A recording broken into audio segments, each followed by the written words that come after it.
저는 오늘 본문의 말씀을 가지고 기도하는 하나님의 사람 이런 제목으로 말씀을 전가하도록 하겠습니다. 제가 5주간 이제 하나님의 사람 엘리야 이런 제목을 주제를 가지고 제가 5번째 하고 있고요. 오늘이 제가 마지막 제입니다. 우리가 누군가의 말을 듣는다는 것은 얼마나 중요한지 모릅니다. 그리고 그 말이 내 인생에 정말 삶을 바꿀 수 있는 그런 얘기라면 듣고 안 듣고의 차이는 하늘과 땅 차이가 되겠죠. 제가 저를 볼 때 제가 그렇게 건강한 것 같지는 않아요. 제가 좀 몸이 좀 약간 제가 저를 보건데 보통 사람보다는 약간 좀 몸이 약한 것 같아요. 제가 지금은 많이 좋아졌는데 옛날에 좀 약했던 것 같아요. 제가 전임을 하다 보니까 체력이 딸리는 거예요. 새벽에 일어나서 새벽 기도하고 막 하루 종일 하고 또 저녁까지 그 일을 하고 이러다 보면은 완전히 파김치가 되겠는 거예요. 피곤한 거예요. 제가 그때 입에 달고 살았던 얘기가 말은 안 하지만 속으로 달고 살았던 게 피곤하다. 시간만 나면 들어눕는 거예요. 피곤하니까.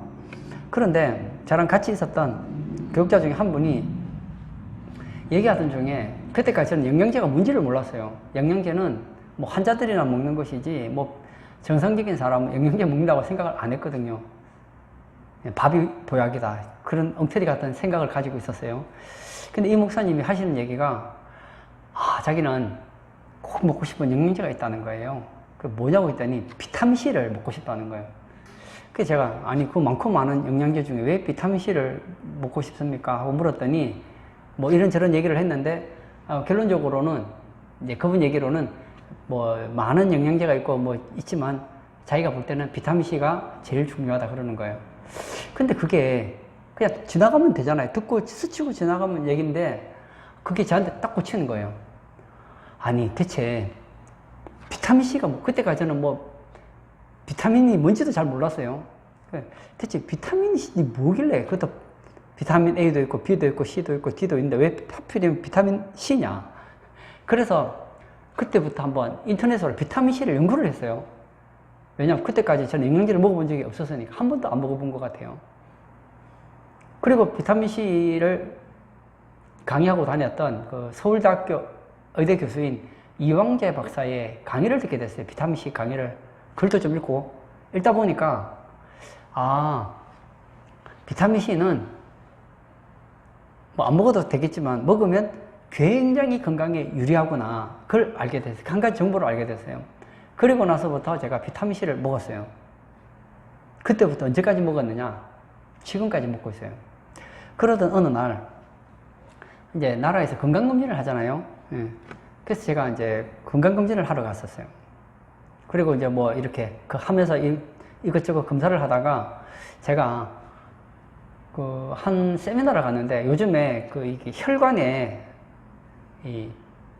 혈전이 생겨서 목사님들이 많이 뭐 중풍이나 뭐 뇌졸중으로 쓰러진다고 혈관 검사를 꼭 한번 해보라는 거예요.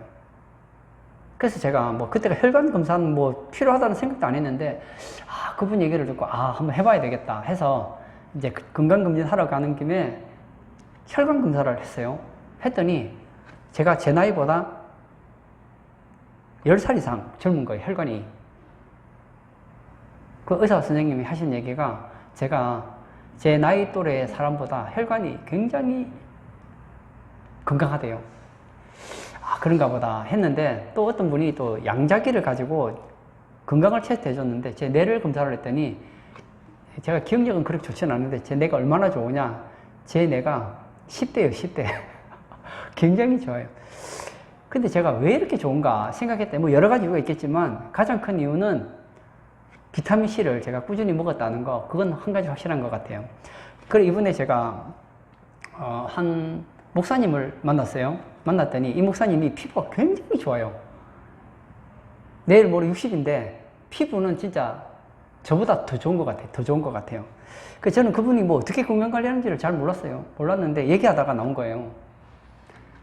얘기하다가 그분이 먼저 얘기를 했는지 제가 먼저 얘기했는지 얘기하다가 갑자기 건강 얘기를 했던 것 같아요. 아이고 목사님은 어떻게 이렇게 피부가 좋으십니까 했더니 제가 잘은 모르겠는데 한 가지 이유가 있다면 하면서 한 가지 이유를 얘기해 주는 거예요. 제가 30년 전에 이왕재 박사 강의를 듣고 제가 30년째 지금 비타민C를 먹고 있습니다. 이러는 거예요. 와, 보세요. 10년 조금 더 먹은 제가 혈관 나이가 10년이 젊어졌고 내 나이가 이제 10대잖아요. 지금 내 건강 나이가 내가 10대예요. 10대. 이분은 막 30년 전부터 먹었으니까 얼마나 건강하겠어요. 이 목사님이 제게 하는 얘기가 우리나라 사람들은 이 유행을 많이 탄다는 거예요. 근데 자기는 이왕재 박사가 하는 얘기를 듣고 이 비타민C는 평생 먹어야 되겠구나 생각하고 그냥 평생 먹겠다 생각하고 그냥 아침에 한 알, 점심 때 한 알, 저녁 때 한 알, 좀 피곤하면 뭐 아침에 2알, 점심 때 2알, 저녁 때 2알 이렇게 했는데 얼굴을 보니까 막 기미도 없어요. 주근깨도 없어요. 비타민C를 30년 전부터 복용한 결과로 저거 비교도 안 되는 피부를 가지고 탱글탱글한 피부를 가지고 보세요. 한 사람의 얘기를 듣는다는 거 있잖아요. 그 더군다나 어떤 권위자의 말을 들은 것만으로도 제가 건강이 굉장히 많이 좋아졌어요. 그분은 저보다 20년 전부터 먹었으니까 더 좋을 거 아니에요. 그렇다면 보세요. 사람의 말도 그 권위 있는 사람의 말을 무게 있게 들었을 때 이렇게 유익이 있다면 그 이왕재 박사랑은 비교도 되지 않는 전능하신 하나님, 전지하신 하나님, 우리를 속속들이 알고 계시는 하나님이 우리에게 얘기할 때 그 얘기를 무겁게 듣고 그 말씀을 붙잡을 수 있다면 그 인생이 어떻게 될까요?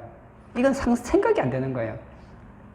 지금 하루에 나오는 책이 얼마나 나오느냐, 뭐 사람마다 다르겠지만 어떤 목사님 얘기를 들으니까 하루에 나오는 책만 얼마나 나오느냐, 한 사람이 107년 동안 읽어야 될 책이 날마다 나온다는 거예요. 거기다가 뭐 인터넷이라든지 유튜브라든지 뭐 TV 방송, 라디오, 뭐 강연 이런 거 치면요, 이건 막 셀 수도 없이 많은 거예요. 그럼 어차피 여러분, 우리가 이 세상의 학문을 공부하고 사람들의 말을 듣고 뭐 공부를 한다고 하더라도 우리가 배우는 공부라는 게 107년 동안 하루 24시간 107년 동안 공부를 해야지 하루 공부를 하는 거예요. 이 세상에서 나오는 지식이 하루를 공부하는 거예요.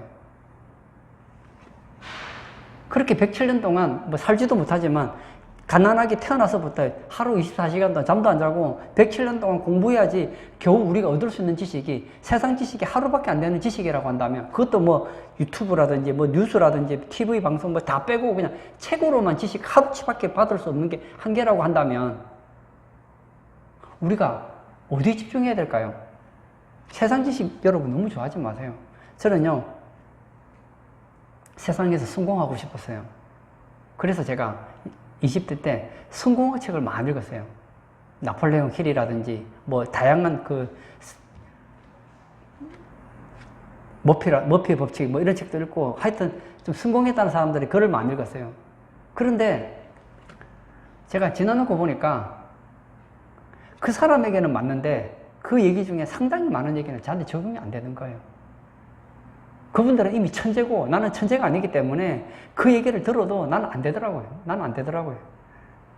체력도 안 되고 머리도 안 되고 창의력도 다르고, 우리가 뭐 워렌 버핏 책 읽는다고 해서 워렌 버핏처럼 투자할 수 있을까요? 안 되잖아요. 거기에 반하여서 하나님이 인간에게 주신 성경은 어떻습니까? 이 성경은 내게 꼭 필요한 말이에요. 성경을 왜 주셨죠? 한마디로 말하면요, 너 행복하라는 거예요. 하나님께서 우리에게 말씀을 주실 때 그 말씀은 어떤 의미를 가지느냐? 야, 난 너가 정말 행복하기를 원한다. 내가 너에게 바라는 것은 고통당하는 게 아니야. 난 너가 정말 행복하기를 원한다. 행복한 인생을 살기 위해서 하나님 주시는 게 뭐냐? 말씀이에요. 그러므로 우리가 하나님 말씀에 관심을 가져야 돼요. 어떤 분들은 TV를 많이 봐요. 세상 책도 많이 읽어요.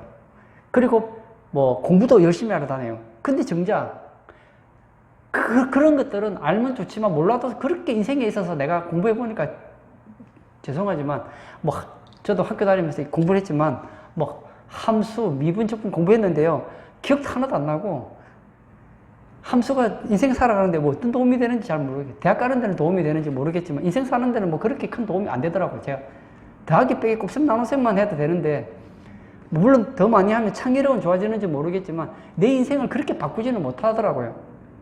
근데 하나님 말씀은 다르다니까요. 이 말씀은 하나님이 보증하는 말씀이기 때문에 그 말씀을 붙잡으면요, 그 인생에 기적이 일어나요.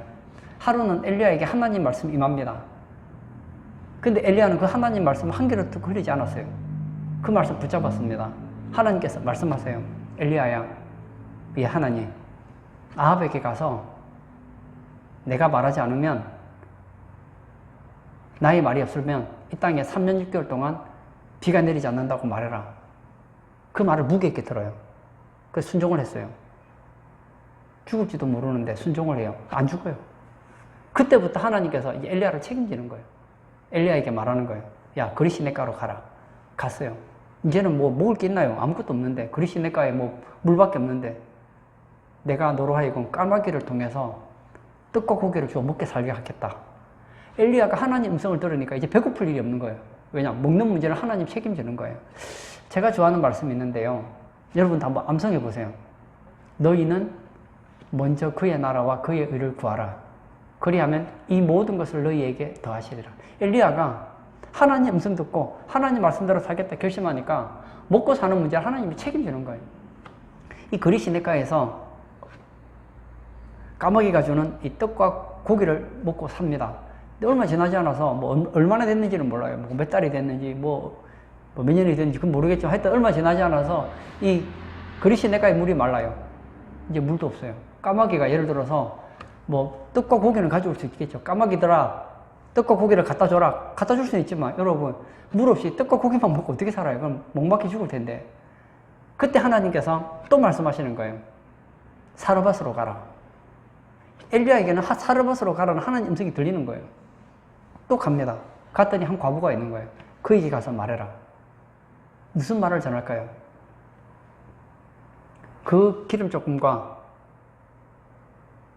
그리고 가루 조금을 가지고 나를 위해서 먼저 떡을 만들어서 대접하면 이 흉년의 때에 먹는 문제는 하나님 책임진다고 말해라. 이 상식적으로 불가능하잖아요. 가루 조금, 기름 조금밖에 없는데 그걸 가지고 내가 먹고 나면 없잖아요. 근데 엘리야가 어디서 이런 확신을 가졌을까요? 바로 그리 시내가의 체험이 있는 거예요.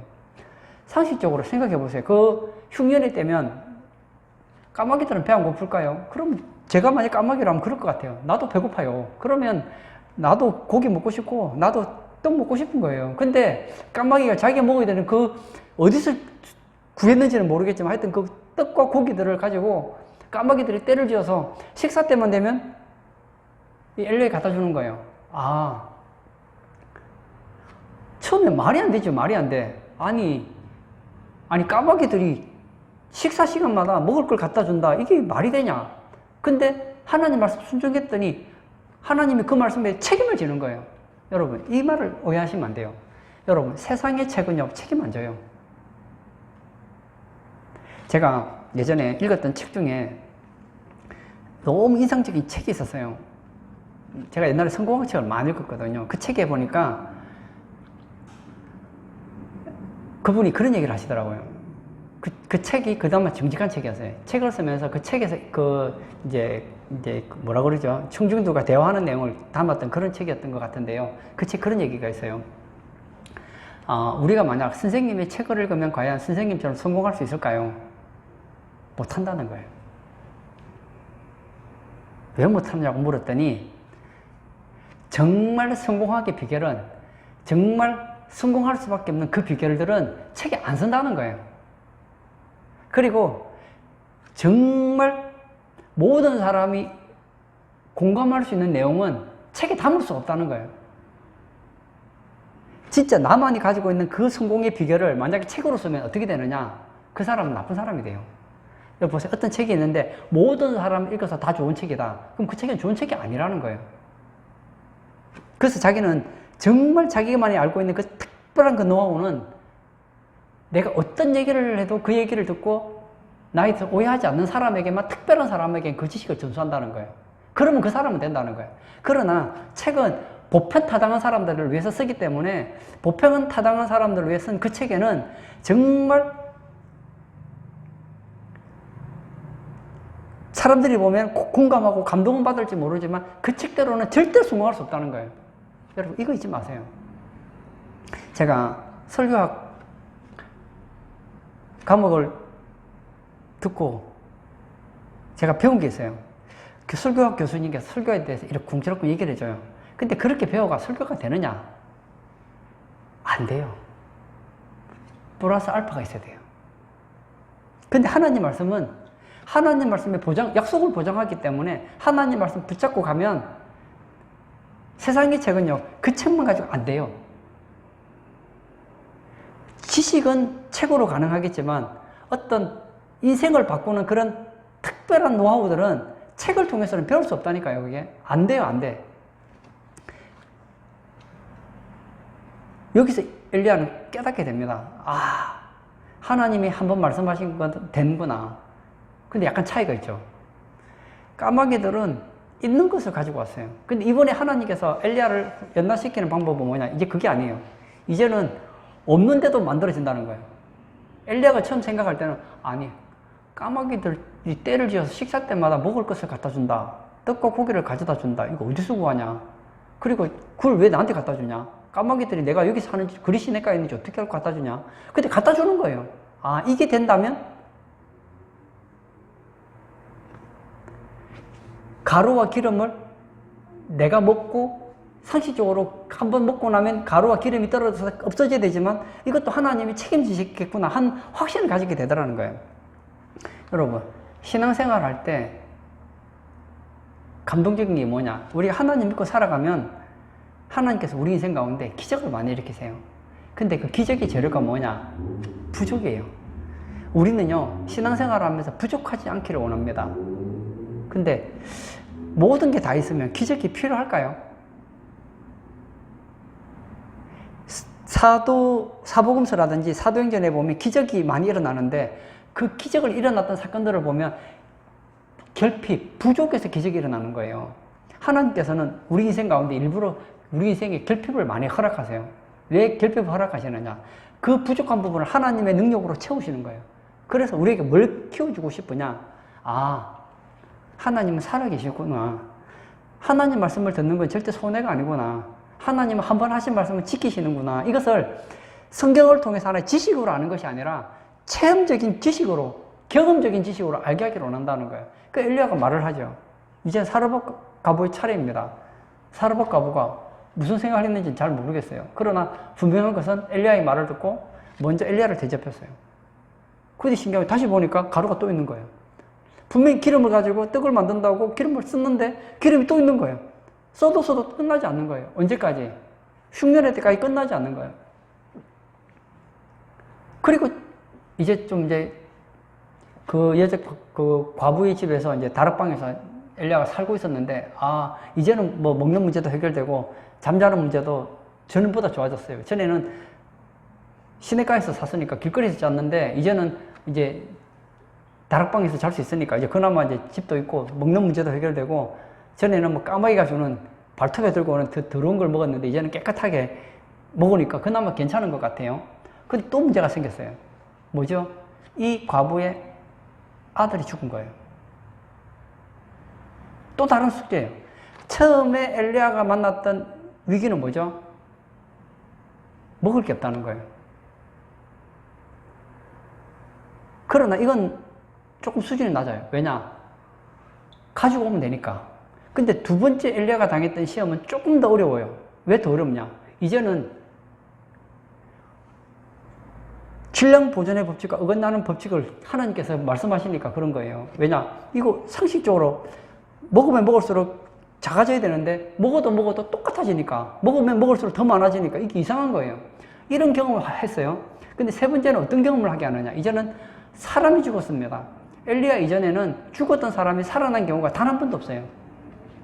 우리 같으면 오히려 믿음을 가질 수 있어요. 왜냐? 예수님도 살렸고 베드로도 살리고 뭐 바울도 살리고 엘리야도 살리고 엘리사도 살리고 성경에 죽은 사람을 살린 사람이 들어있거든요. 근데 엘리야 때까지는 역사 이래로 죽었던 사람을 살린 경험이 한 번도 없었단 말이에요. 근데 엘리야가 뭐가 있었느냐? 하나님 앞에 그 죽은 아들을 데리고 기도합니다. 죽은 아들을 살려달라고 기도하잖아요. 이 배짱이 어디서 나왔을까요? 이 그리시네가와 이 과부의 기름과 그리고 가루를 통해서 하나님에 대한 신뢰가 더 쌓아진 거예요. 저는 여러분들에게 부탁드리고 싶은 게 이거예요. 여러분, 우리가 신앙생활 하다 보면 다양한 경험을 하게 되죠. 기도 응답도 받게 되고 예배 시간에 은혜도 받게 되고 또 하나님께서 다양한 방법으로 우리 부족한 부분을 채워줄 때 이것을 하나의 경험으로 삼지 마시고 이 경험이 여러분의 살아있는 믿음의 재료가 되기를 바란다는 거예요. 보세요. 분명히 이 사르밧에 있는 과부도 엘리야와 똑같은 경험을 했습니다. 아니죠. 이 여인은 더 경험을 많이 했죠. 엘리야는 자기가 직접 요리하는 건 아니니까. 근데 이 사르밧 과부는 하루 삼시세끼를 식사를 준비할 거 아니에요? 그러면 이 병에 있는 그 기름과 뭐 그릇에 있는 가루를 가지고 이제 요리를 해요. 하는데 신기해요. 붓고 나면 또 생기고, 붓고 나면 또 생기고, 기름이 끝도 없이 나오는 거예요. 끝도 없이 나오는 거예요. 아, 엘리야의 말에 순종했더니 그 하나님께 책임지시는구나. 이걸 보고 있는 거예요. 근데 이 여인이 죽은 아들을 살린 것을 보면서 뭐라고 그러죠? 엘리야가 죽은 아들을 살린 것을 보고 뭐라고 하죠? 당신이 하나님의 사람인 것과 하나님 말씀이 진실한 것을 내가 이제야 믿습니다 한다고요. 안 믿었다는 거예요, 여러분. 기적은 참 좋은 것이지만 여러분, 기적에 취하지 마세요. 안 되는 거예요. 그거 가지고 안 되는 거예요. 그리고 어떻게 하죠? 때가 되었을 때 하나님께서 이제는 또 다른 시험을 합니다. 처음의 시험은 먹는 문제였어요. 그 다음엔 죽은 사람의 문제였어요. 내가 죽는 문제는 아니에요. 내가 죽는 문제는 아니에요. 근데 이제 갈멜산에서 바알과 아세라 선지자들과 이제 영적 전쟁을 하는 건 또 다른 숙제입니다. 이건 어떤 전쟁이냐? 만약 지면 죽어요. 그날 불 내리지 못하면 죽는단 말이에요. 이제는 죽느냐 사느냐의 시험이에요. 근데 엘리야는 자신이 있는 거예요. 왜냐? 지금까지 3년 6개월 동안 하나님을 경험했기 때문에 결국 영적 전쟁에서 이깁니다. 그리고 엘리야가 지금 어디로 갑니까? 아합에게 이렇게 얘기하는 거예요. 41절 한번 볼까요? 엘리야가 아합에게 이르되 올라가서 먹고 마시소서 큰 비 소리가 있나이다. 지금 3년 6개월 동안 기근으로 온 땅이 말랐습니다. 아직 비가 오지 않았어요. 근데 엘리야가 뭐라고 그럽니까? 올라가서 먹고 마시소서 큰 비 소리가 있나이다. 자, 질문. 지금 비가 내립니까? 내리지 않습니까? 비가 안 내려요. 엘리야는 아직 하나님께 비 내려달라고 기도도 안 했단 말이에요. 근데 엘리야가 아합왕이 어떻게 얘기하느냐? 올라가서 먹고 마시십시오. 제 귀에는 비의 소리가 들립니다. 옆에서 보면 비 내리는 줄 아는데 실제로 비 내리는 게 아니고 비가 안 내린단 말이에요. 이렇게 확신을 가지고 있었던 이유가 어디 있느냐? 1절이 있습니다. 18장 1절 한번 볼까요? 많은 날이 지나고 제3년에 여호와의 말씀이 엘리야에게 임하여 이르시되 너는 가서 아합에게 보이라. 내가 비를 지면에 내리리라. 엘리야는 한 가지 약속을 받은 게 있죠. 무슨 약속을 받았습니까? 내가 비를 지면에 내리리라. 내리리라. 이게 약속이에요. 아직 성취된 건 아니에요. 근데 엘리야는 지금까지 여러 번 3년 6개월 동안 어떤 경험을 했느냐? 하나님의 말씀은 곧 성취다. 하나님 말씀하신 건 무조건 된다. 이걸 3년 6개월 동안 날마다 경험했거든요. 엘리야야, 예 하나님, 네가 거리시내가로 가. 그러면 까마귀들이 떡과 고기를 가지고 너를 먹게 할 거야. 그게 상식적으로 가능한가요? 근데 갔더니 그게 가능한 거예요. 사르밧 과부집에 가서 야, 그 기름 그리고 가루를 가지고 떡을 만들어서 달라고 해라. 그러면 내가 그 여자를 책임지겠다고 얘기해라. 말이 되냐고요. 그런데 하나님 그 말씀에 순종했더니 되는 거예요. 이제는 보고 믿는 게 아니에요. 약속은 믿는 거예요. 여러분, 우리가 성경 공부를 많이 할 필요가 있는 이유가 있어요. 성경을 많이 알아야 되는 이유가 있습니다. 죄송하지만 세상 책은요, 틀린 얘기가 너무 많아요. 그리고 죄송하지만 여러분, 우리가 가지고 있는 지식 중에 상당히 많은 지식들이 세상의 지식들이에요. 이 세상의 지식들 중에는 부분적으로 맞는 것도 있지만 부분적으로 틀린 게 너무 많아요. 틀린 게 너무 많다니까요, 그게. 내가 생각할 때 맞다고 생각하는 건 내가 왜 맞다고 생각하느냐? 내가 논리적으로 맞아서 맞는 게 아니에요. 왜 맞다고 생각하는지 아세요? 그게 맞다는 그런 얘기들을 많이 들었기 때문에 맞다고 생각하는 거예요, 그냥. 근데 하나님 말씀은 맞거든요. 하나님 말 100% 맞지만 세상의 말들은 부분 맞단 말이에요. 그러므로 우리가 하나님 말씀을 충분히 안다는 것은 얼마나 큰 삶의 원동력이 되는지 몰라요. 제가 이 성경에 보면 하나님 약속이 많이 나오거든요. 하나님께서는 엘리야에게만 약속한 게 아니에요. 우리에게도 약속을 많이 하셨어요. 엘리야에게 약속했던 건 몇 가지가 안 돼요, 사실은. 몇 가지 없다고요, 솔직히. 보세요. 하나님께서 엘리야에게 내가 이렇게 해주겠다 약속한 게 몇 가지가 됩니까? 앞에 엘리야 이야기를 쭉 읽어보면요. 하나님께서 약속하신 게 뭐 10가지도 안 돼요, 솔직히. 근데 창세기부터 요한계시록까지 보면 우리에게 약속하신 것은요. 적게는 수백 가지, 많게는 수천 가지가 돼요. 우리가 확장시켜서 적용하면요. 수천 가지 이상의 약속이 있고 최소한으로 줄여도요. 100가지는 넘어요. 엘리야는요. 몇 가지 안 되는 그 기적 가지고도요. 살아남았다고요. 그럼 우리는 어떻습니까? 우리가요. 세상의 전문가가 하는 말만큼도 하나님 말씀을 인정을 안 하니까 역사가 안 일어난다고요. 제가 원래 열등감이 굉장히 많았던 사람이에요. 제가 전도사를 할 때 한 번은 어떤 뭐라 그러죠? 내적 건강 뭐 이런 걸 테스트하는 강사를 불러서 체크를 했어요. 그 학생들을 고등학생들을 대상으로 제가 했는데 놀라운 건 대부분의 학생들이 그 기준에 의하면 자기를 생각하는 그게 남이 자기를 생각하는 것보다 기준이 더 낮은 거예요. 무슨 얘기냐면 다른 주변에 있는 사람들이 저 사람 이 정도라고 생각하는데 정작 본인은 남들이 나를 이렇게 볼 거라고 더 낮게 보고 있더라는 거예요. 근데 저를 또 체크해 주시는 거예요. 나는 원하지도 않았는데 내 것까지 해주시는 거예요. 봤더니 학생들이 기준이 하나님께 이제 전문가가 볼 때 평균 기준이 이만큼인데 보통 학생들의 기준이 그보다 낮아요. 낮는데 저는 그보다 기준이 더 낮은 거예요. 더 낮더라고요. 내가 굉장히 열등감이 많구나. 그때 내가 알았어요. 그리고 나서부터 내가 이렇게 열등감이 많아서 내가 어떻게 전도사를 하겠냐. 열등감을 해결해야 되겠다. 그때부터 내가 열등감을 극복하기 위해서 내적 치유 세미나도 다니고 성경 공부를 많이 했어요. 성경 공부를 하면서 내가 한번 확신을 가진 게 있었거든요. 내가 성공하기에 대한 책을 읽으면 열등감을 많이 더 가졌어요. 왜 이렇게 빽빽거리시나? 세상에 성공한 사람들의 글을 읽다 보니까 내가 더 낙심이 되는 거예요. 왜 낙심이 되느냐? 저 사람은 내 나이 때 이루었는데 나는 대체 뭐 하는 건가? 그 생각이 들더라고요. 놀라운 건 그런 성경에 나오는 하나님 약속들을 제게 적용시키면서 제 자존감이 엄청나게 좋아졌어요. 성경에 보면 그런 말 있잖아요. 우리의 가치를 어떻게 성경은 평가하느냐? 천하와 우리의 생명은 바꿀 수 없다고 성경은 얘기하고 있더라고요. 내가 그 얘기를 읽으면서 알았어요.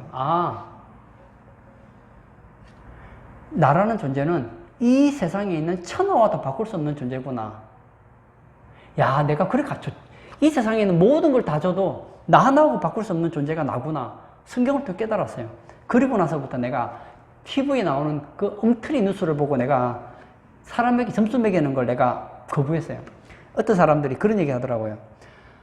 저 선수는 600억의 가치가 있습니다라면 막 사람들이 좋아해요. 뻥이요. 600억 가지고요. 저 사람은요, 옛날에 뭐 김연아가 한참 잘 나갈 때 뭐 300억의 가치가 있잖아요. 죄송합니다. 놀지 마시라고요. 누구 마음대로 300억이에요. 우리가 볼 때 아무것도 아닌 저 사람이 가치가 어느 정도냐. 이 세상과 지구를 다 바꿔도 바꿀 수 없는 가치가요. 한 사람의 가치라고요. 그걸 깨닫고 나니까 내 자존감이 살아나는 거예요. 나는 내가 아무것도 아니라고 생각했는데 하나님이 나를 보시는 기준은 이 세상에 있는 모든 것과도 바꿀 수 없는 존재가 나구나. 그 인생을 살다 보면 문제가 생기잖아요. 그 문제 때문에 내가 고민을 많이 했어요. 근데 성경에 세상의 사람들이 말하는 책들을 읽어보면요. 답이 없어요. 논리적으로 풀었을 뿐이지 확신도 없고 정답도 아니고 맞지도 않고 그냥 자기 생각이에요. 세상의 책들은. 성경은 답을 딱 말해주는 거예요. 뭐라고요? 너희가 여러 가지 시험을 만나거든 걱정하지 말라는 거예요. 왜냐? 하나님께서는 우리에게 감당할 시험밖에는 시험을 안 주신다는 거예요. 아, 그러면 내게 어려움이 닥쳤다는 것은 내가 감당할 수 있는 거구나. 이거 한 가지 알았어요. 그리고 감당할 수 없는 시험이 닥치면, 어려운 문제가 생기면 하나님께서는 피할 길을 내신다는 거예요. 근데 내가 딱 문제를 생각해 보니까 그런 거예요. 내 인생에 많은 어려움들이 오겠지. 그런데 그 어려움은 내가 이길 수 있는 문제예요. 하나님은 내가 감당하지 못하는 문제는 안 주시니까. 아, 그렇구나. 그리고 내가 감당할 수 없는 문제가 생기면 하나님은 또 피할 길도 열어놓으셨네요. 그러면 내가 문제 때문에 걱정할 필요가 없잖아요. 그리고 제가 보니까 제 인생에 부족한 게 너무 많아요. 필요한 게 너무 많아요. 이거 어떻게 해결하나? 세상의 성공학자들이 말했던 그런 책들을 읽어보면요, 답이 없어요. 근데 성경엔 답을 주더라고요. 구하라. 그리하면 너에게 주실 것이요. 찾아라. 찾을 것이요. 두드리라. 그럼 열릴 것이다. 아, 구하면 되는구나. 너희가 얻지 못하면 구하지 아니함이요. 아, 내게 필요한 거 구하면 하나님은 반드시 주시는구나. 하나님은 한번 하신 약속은 반드시 응답하시니까 그 생각을 딱 하시니까 그 하나님 말씀을 약속을 딱 붙잡으니까 그 다음부터 자신만만한 거예요. 돈이 없어도 걱정이 안 되는 거예요. 왜 걱정이 없느냐? 구하라. 주실 것이에요. 낭비하라는 게 아니에요. 책임지신다는 거예요. 야, 근데 인생을 좀 바로 살고 싶은데 나는 인생을 제대로 살 자신이 별로 없는 거예요. 야, 어떻게 하나? 성경에 봤더니 좋은 약속이 있는 거예요. 너는 범사의 그를 인정하라. 그리하면 내 길을 지도하시리라. 야, 전능하신 하나님께서 내가 하나님을 인정하기만 한다면 하나님은 나로 하여금 최고의 좋은 길로 인도하시는구나. 그런 확신을 가지게 되는 거예요. 이런 성경 말씀들이, 주옥 같은 말씀들이 얼마나 많은지 몰라요. 이런 말씀들을 하나씩 하나씩 내가 소유하면서부터 자존감이 높아진 거예요. 제가 부교육자 전임을 하면서 또 이제 이 정신건강, 이게 자존감에 대한 테스트를 한 적이 있어요. 했더니, 내가 그때 얘기를 듣고 내가 놀라운 사실을 하나 발견했는데, 여러분이 성공한 사람인지 아닌지 알아보는 몇 가지가 있는데, 그 중에 하나가 뭐냐. 자존감이 낮은 사람은요, 성공 못해요. 성공한 사람들의 데이터를 냈더니, 그 성공한 사람들은 대부분 어떤 사람들이냐. 자존감이 보통 사람보다 2배, 3배 높은 거예요. 실패해도 자존감이 떨어지지 않는 거예요. 그래서 이 점수가 있는데, 보통 그 성공한 사람들의 그 자존감이 한 25 정도 된다는 거예요. 25가 대기업 성공한 사람들의 자존감이 25예요. 근데 보통 사람들은 얼마냐? 그 성공한 사람이 25면 보통 사람들은 10 이하라는 거예요. 저는 얼마일 것 같아요? 저는 27이 나왔더라고요. 이 높은 자존감. 여러분, 근데 이 자존감이 그냥 나온 게 아니에요. 말씀에 대한 확신에서 나온 거예요. 여러분, 제가 얘기했잖아요. 저는 처음에 내가 전도사 시절 때만 해도 자존감이 너무 낮았어요. 하나님의 은혜로 목회를 하는데도, 전도사 사역을 하는데도 불구하고 난 너무 설교 잘할 자신도 없고 사역을 잘할 자신도 없고 실제로 잘하고 있는데도 자신이 없는 거예요. 내가 나 자신에 대해서 너무 낙심하고 있는 거예요. 그리고 저는 죽는 게 두려웠습니다. 가끔씩 사람이 죽음이 생각나면 두렵잖아요. 그런데 성경에 보니까 난 예수 믿지. 예수 믿으면 난 죽으면 천국 간다 생각을 하니까 죽는 게 별로 겁이 안 나는 거예요. 저는 사실은요, 죽는 거 별로 겁내질 않는 사람이에요. 이 당당함이 어디서 나왔을까요? 말씀인 거예요, 말씀. 여러분, 아까 제가 처음에 서론에서 제가 이광재 박사의 그 비타민C 얘기를 내가 얘기했잖아요. 그분의 얘기 하나를 붙잡았는데도 제가 인생에 굉장히 많은 도움을 받았어요. 근데요, 죄송합니다. 이광재 박사님하고 비교도 안 되는 하나님의 말씀을 붙잡았더니 인생 자체가 바뀌는 거예요. 제 인생에 여러 가지 위기가 있었습니다. 남들에게 말할 수 없는 위기가 여러 번 있었어요. 그런데 위기를 다 극복했어요. 그 위기를 어떻게 극복했느냐고요? 이 말씀으로 저는 극복했어요. 너는 범사의 그를 인정하라. 그리하면 내 길을 지도하시리라. 저는 문제가 생기고 앞이 보이지 않을 때마다 그 말씀 붙잡았어요. 아니야. 하나님은 나를 인도하실 거야. 너는 범사의 그를 인정하라. 저는 하나님을 계속 인정했습니다. 하나님 저 좀 도와주세요. 제 길을 인도해 주세요. 나는 하나님께서 나의 최고의 좋은 길을 인도하실 거라고 저는 믿습니다. 하나님을 의지했더니 하나님께서 인도하시더라니까요. 저는 제가 연애를 굉장히 잘하는 줄 알았어요. 그런데 연애를 안 했어요. 왜 안 했느냐? 언제든 연애를 잘할 수 있다고 생각했기 때문에 안 했던 것 같아요. 그런데 이제 나이가 좀 들고 이제 드디어 이제 사람들 소개를 받고 연애를 하기 시작하면서 제가 놀라운 사실을 발견했어요. 내가 연애를 그렇게 못하는 줄 몰랐어요. 한두 부분 만나면 깨지는 거예요. 제가 연애한 이래로 거의 90% 이상은 90% 이상이라고 해야 되겠네. 2번 이상 만나보지 못한 게 90%가 넘어요. 결혼하기 전에 연애를 제일 많이 했던 게 제 아내랑 연애를 제일 많이 했어요. 6개월 한 게 제일 많이 했어요. 그런 제가 하나님 앞에 떼쓴 게 있었거든요. 하나님, 저 좀 도와주세요. 제 실력으로는 전 결혼 못할 것 같아요. 하나님, 저 좀 도와주세요. 매달렸더니 결혼했잖아요. 내일 모레 결혼한 지 20년 다 돼가요, 지금. 이거예요, 이거. 엘리야가 어디서 이런 확신이 나옵니까? 올라가서 먹고 마시소서 큰 비 소리가 있나이다. 이 확신을 어디서 가져왔느냐고요. 하나님께서 엘리야에게 내가 비를 지면 내리라는 이 약속을 붙잡은 거예요. 사실은 이것은 약속음과 같은 것이지만 엘리야는 이거 약속음으로 받아들인 것이 아니라 현금으로 받아들였다는 거예요. 그러므로 여러분, 우리가 성경을 보면서 하나님 말씀을 무겁게 들을 필요가 있습니다. 하나님께서 말씀하셨을 때에 그 말씀을 참 좋은 말씀이다. 세상 이야기처럼 그렇게 받아들이면요, 역사가 안 일어납니다.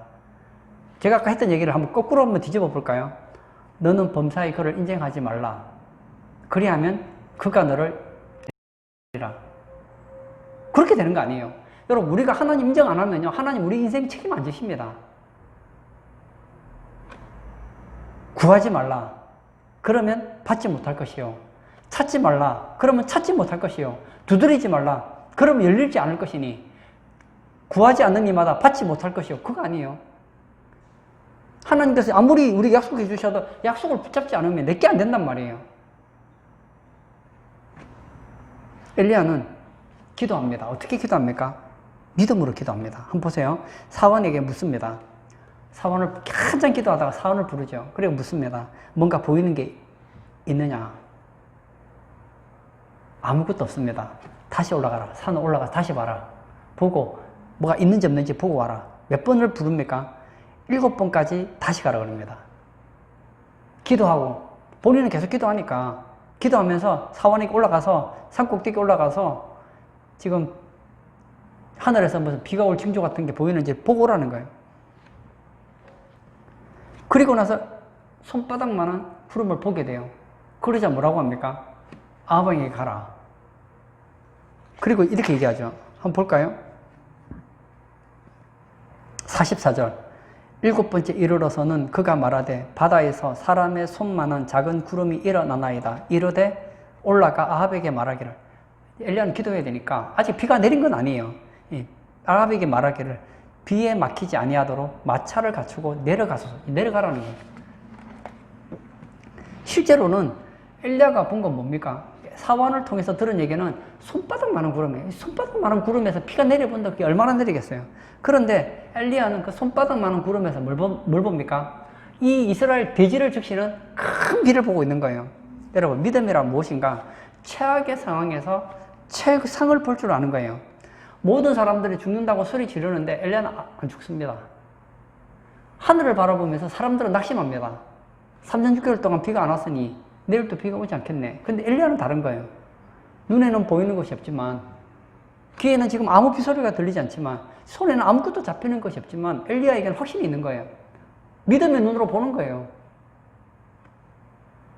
내게는 큰 비의 소리가 들립니다. 내 눈에는 비가 보입니다. 믿음으로 보면 보이는 거예요. 제가 세상에 대한 지식을 뭐 그렇게 많지는 않지만 내가 세상에 대해서 너무 빠지지 않으려고 하는 이유가 있어요. 여러분, 세상의 눈으로 세상을 보면요, 세상의 전문가라는 사람들의 눈을 가지고 세상을 보면요, 제가 그 가사가 생각나더라고요. 사람을 보며 세상을 볼 땐 만족함이 없었네. 뭐라고요? 사람을 보며 세상을 볼 땐 만족함이 없었네. 나의 하나님 그분을 볼 때 나는 만족하였네. 하나님을 딱 바라보면서 하나님이라는 그 프리즘을 통해서 세상을 보니까요, 세상이 달라 보이는 거예요. 믿음으로 보면요, 안 보이던 게 보여요. 만약에 지금 우리 교회를 외부인이 지금 제가 목회하는 걸 보면은 안 됐다 할 것 같아요. 내일의 소망이 보이지 않겠다 그럴 것 같아요. 근데 저는요, 소망이 보여요.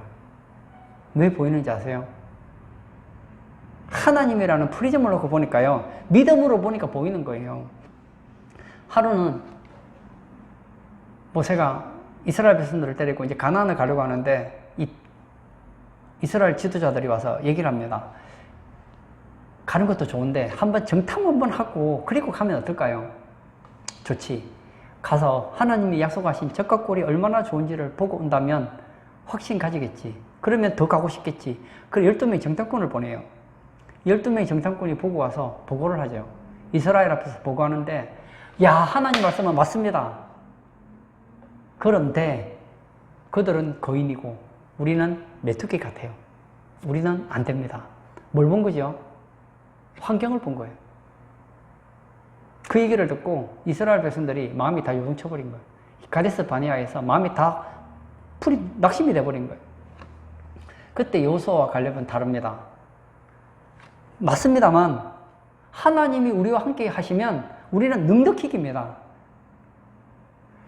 이 10명의 정탐꾼 눈에는 이 가나안 땅에 있는 그 거인 장수들은 뭐로 보이느냐? 거인으로 보이고 자기들은 메뚜기처럼 보였지만 여호수아와 갈렙 눈에는 이 가나안 땅은 뭐로 보이느냐? 가나안 땅에 있는 그 철기 문화를 가지고 있는 그 군인들은 뭐로 보이느냐?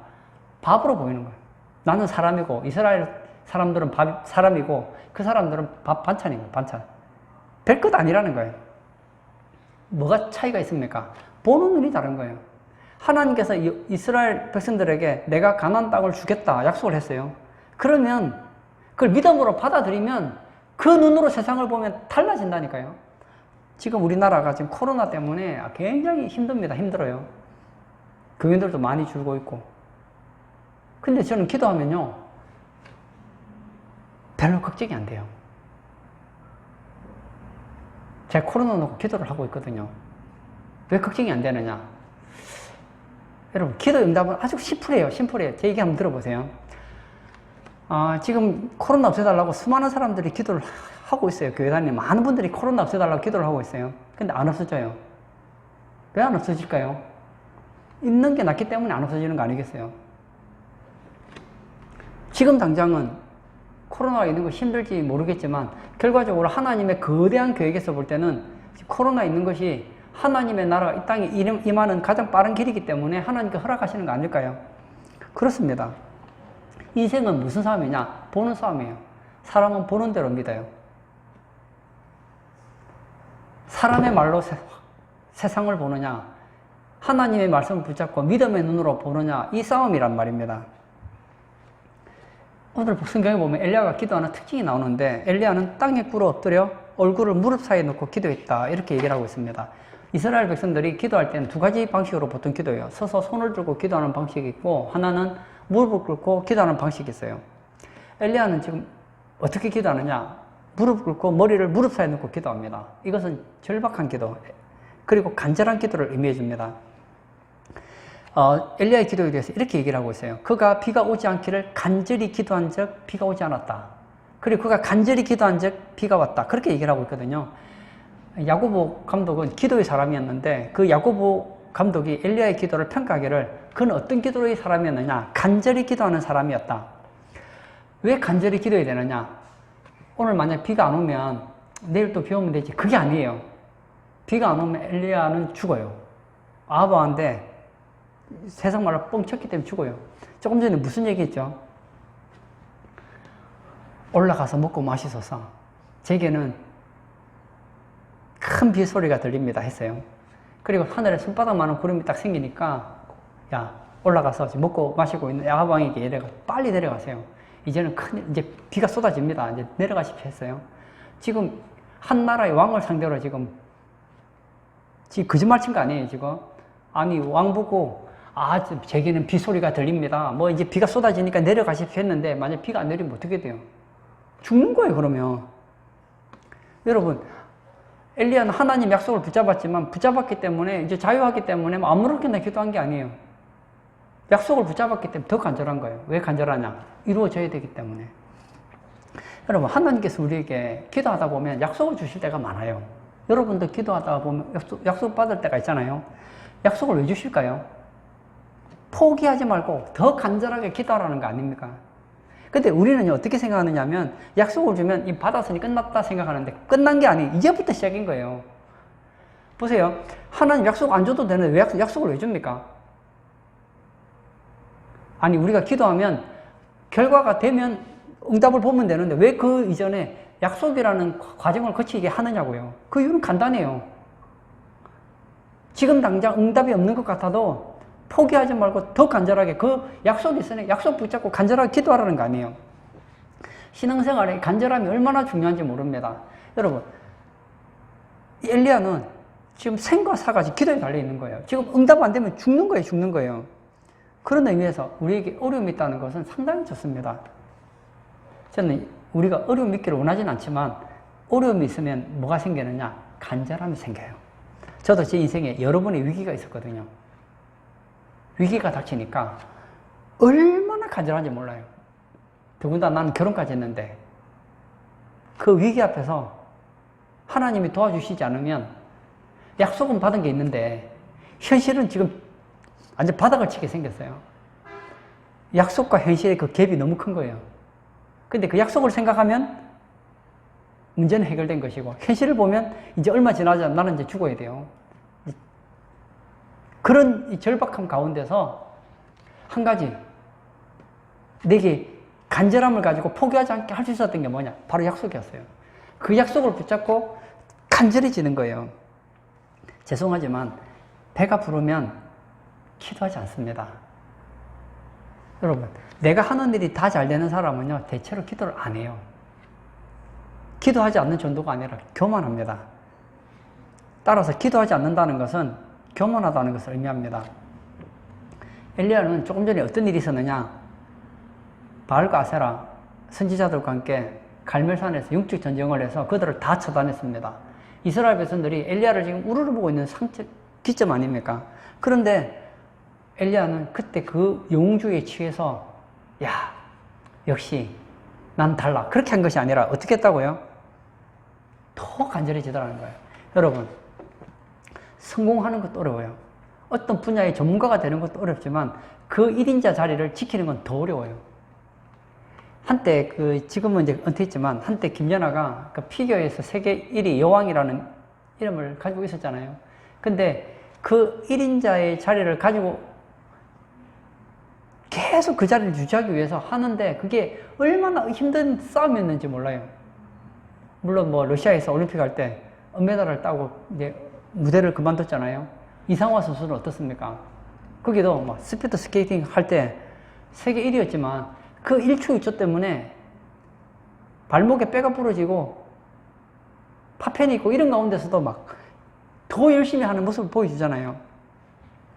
그러므로 약속을 붙잡았기 때문에 이제는 기도를 적당히 해도 되는 것이 아니라 약속을 붙잡았기 때문에 어떻게 된다고요? 더 간절하게 끈질기게 더 해야 된다는 거예요. 엘리야는 바다에 징조가 없는지를 사원에게 묻습니다. 처음에 아무것도 없었습니다. 한참 기도하고 또 올라가라는 거예요. 올라가서 보고 와라. 다시 보고해라. 또 기도합니다. 몇 번까지야? 7번까지입니다. 그 7번이 의미하는 게 무슨 얘기일까요? 포기하지 않겠다는 거예요. 응답될 때까지 기도하겠다는 거예요. 여러분, 기도는 한다고 기도가 아니에요. 기도는 간절하다고 기도가 아니에요. 기도는 끝까지 응답될 때까지 그게 기도인 거예요. 사람들은 처음엔 기도를 열심히 해요. 하다가 언제 포기하느냐? 응답이 지체되면 포기가 다 일어난단 말이에요. 처음에는 간절하죠. 한 번은 간절해야 할 수 있어요. 2번, 3번, 4번, 5번 기도하다 보면 딱 힘이 되는 거예요.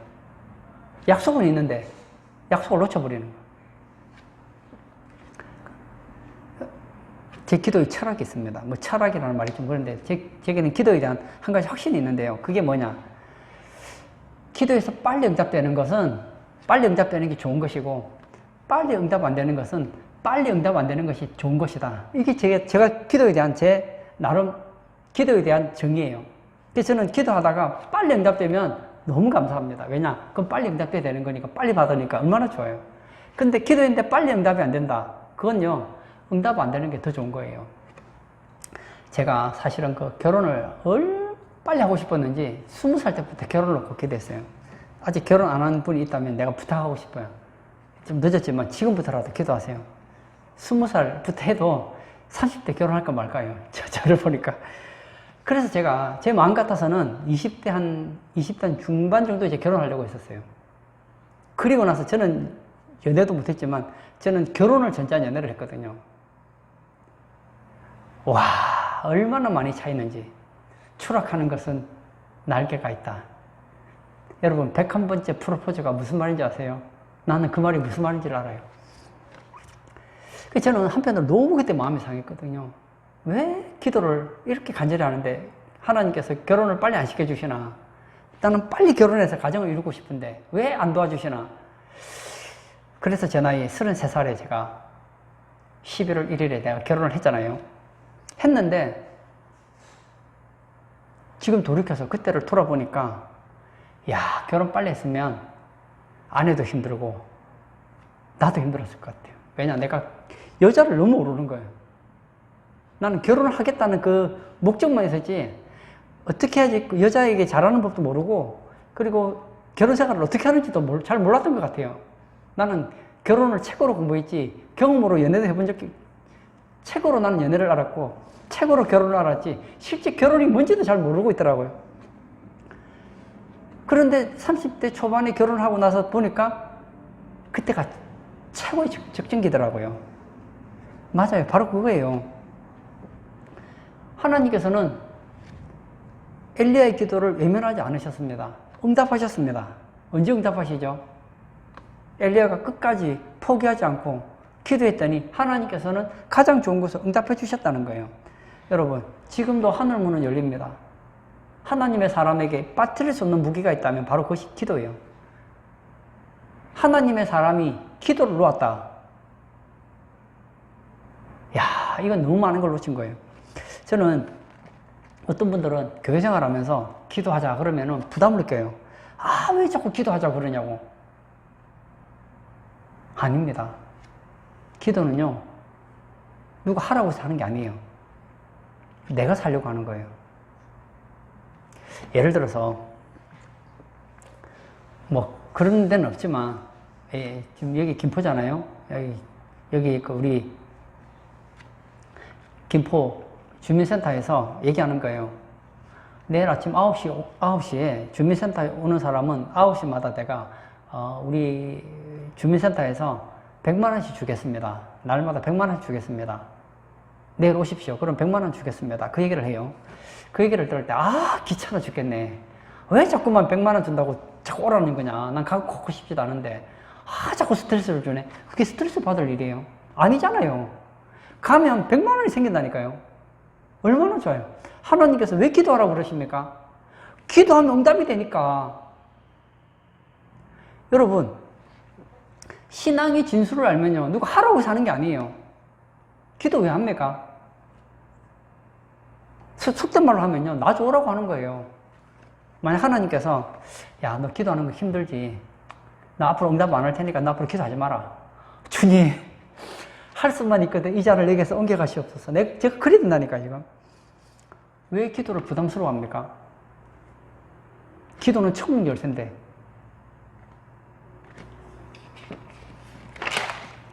그런데 우리가 엘리야를 보면서 오해하지 말아야 될 게 있어요. 제가 5주 동안 지금 엘리야 설교를 계속 했는데, 아, 엘리야는 참 특별한 사람인가 보다. 그런 생각을 가지기 쉬운데요. 그게 아닙니다. 야고보서 5장 17절에 보면 이런 얘기가 나와요. 엘리야는 우리와 성정이 같은 사람이로되 그가 비가 오지 않기를 간절히 기도한 적 3년 6개월 동안 땅에 비가 오지 아니하고 다시 기도하니 하늘이 비를 주고 땅이 열매를 맺었느니라. 야, 엘리야 대단한 사람이구나 생각하는데 야고보는 엘리야를 꿰뚫어 보고 있었어요. 뭐라고 했느냐? 우리와 성정이 같은 사람이로되, 성정이 같다는 것은 우리와 수준이 비슷하다는 거예요. 우리는 엘리야를 생각할 때 갈멜산의 영웅, 야, 막 죽은 자도 살리고, 그리고 하늘에서 비도 내리고 불도 내리는, 그리고 해오리 마차를 타고 바람을 타고 하늘 올라간 죽음을 보지 않은 영웅으로 보고 있지만, 야고보는 그렇게 말한 것이 아니라 우리와 성정이 같은 사람이로되 우리와 똑같다는 거예요. 이 한 장을 넘으면 열왕기상 19장에 가면 엘리야가 무너지는 내용이 나옵니다. 이 아합의 아내 이세벨이 얘기하죠. 내일 이맘때가 되면 너도 네가 죽인 선지자들처럼 너도 죽을 거야. 그 말 하니까 마음이 뚝 떨어지는 거예요. 그래서 막 어찌할 바를 알지 못하는 거예요. 그래 우울증에 걸려서 로뎀나무 아래 누워서 뭐라고 합니까? 지금 내 생명을 거두시옵소서. 우리가 똑같다는 거예요. 여러분, 신앙이 영웅은 없어요. 다 비슷한 사람들이에요. 다윗 보세요. 여러분, 다윗이 사무엘하를 보면 뭐 대단한 사람처럼 나오잖아요. 근데 시편을 보세요. 시편에 나와 있는 다윗은 우리가 너무 흡사해요. 다윗도 조금만 어려움 당하면 낙심하고 좌절하고. 근데 우리가 다른 게 하나 있지. 뭐가 다르죠? 여러분, 다윗의 시를 읽어보면, 이 다윗의 시, 그런 시를 읽어보면 처음에 보면 다윗이 절방이 나와요. 막 절규를 해요.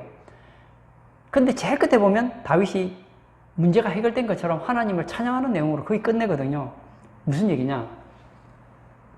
처음에 그 문제 때문에 다윗이 어찌할 바를 알지 못하는 거예요. 우리로 말하면. 그래서 그 문제를 가지고 하나님 앞에 나아갔어요. 기도하는 가운데 하나님 약속을 줘요. 그 약속을 붙잡았어요. 이 문제는 내가 걱정할 문제가 아니구나. 하나님이 해결해 주신다고 했으니 해결됐구나. 그러니 이제 다윗은 마치 문제가 해결된 것처럼 손 틀고 기쁜 마음으로 돌아갔다는 거예요. 그게 누구죠? 엘리야예요. 그게 바로 우리라고요. 엘리야 인생에는 많은 위기가 있었지만 하나님은 그 위기를 기적으로 바꾸어 주셨습니다. 우리가 지금 하나님의 사람 엘리야 시리즈를 제가 5번을 했는데 이제 마무리를 지으려고 합니다. 하나님의 사람은 특별한 사람만 하나님의 사람이 될 수 있을까요? 아닙니다. 예수 믿는 사람은 다 하나님의 사람이에요. 그리고 하나님은 하나님의 사람에게 뭘 원하시느냐? 하나님에 대한 절대신앙을 원해요. 근데 그 절대신앙은 그냥 만들어지지 않거든요. 여러 가지 어려움 가운데서 하나님의 기적을 경험하는 가운데 자라나는 게 바로 믿음이거든요. 따라서 내 인생 가운데 여러 가지 문제가 생길 때 너무 낙심하지 마시고 내 인생 가운데 어려움이 닥쳤을 때 좌절할 것이 아니라 야, 지금이야말로 하나님을 경험할 때구나. 하나님의 그 기적을 경험하고 이제 성경에 나와 있는 하나님이 아니라 살아 역사하시는 하나님을 경험할 때구나 하고 하나님을 붙잡으면 우리 믿음이 자란다고요. 그리고 때가 되면 하나님이 우리를 쓰시는 거예요. 그러면 그 사람은 어떻게 되느냐? 나중에 주님 앞에 섰을 때 큰 자가 되는 거예요. 오늘 예배 참석하신 사랑하는 성도님, 간절히 바라기는 우리 성도님들도 엘리야처럼 부족하지만 하나님 음성 듣고 하나님 말씀 붙잡고 하나님께서 때때로 우리를 조금 힘든 길로 거리 시내가로도 가게 하고 그리고 내가 원하지도 않는 사르밧으로도 가게 하고 갈멜산으로 가게 할 때도 있지만 그 말씀 무겁게 듣고 한번 순종해 보세요. 결국 하나님은 합력하여 선을 이루십니다. 그런 우리 복된 성도님 되시길 축복합니다. 아멘. 이 시간 한번 같이 기도하기를 원합니다. 기도할 때 하나님, 우리 앞에 문제가 있다면 문제 때문에 낙심할 것이 아니라 믿음의 주여 온전케 하시는 이인 주님을 바라보기를 원합니다. 오히려 하나님 약속 붙잡고 문제를 기도의 제목으로 붙잡고 엘리야처럼 기도로서 문제를 풀어나가는 그런 우리 성도 되게 해달라고. 그리고 엘리야만 기도의 사람이 아니라 바로 내가 그 기도의 사람이 되게 해달라고 우리 다 같이 기도하도록 하겠습니다.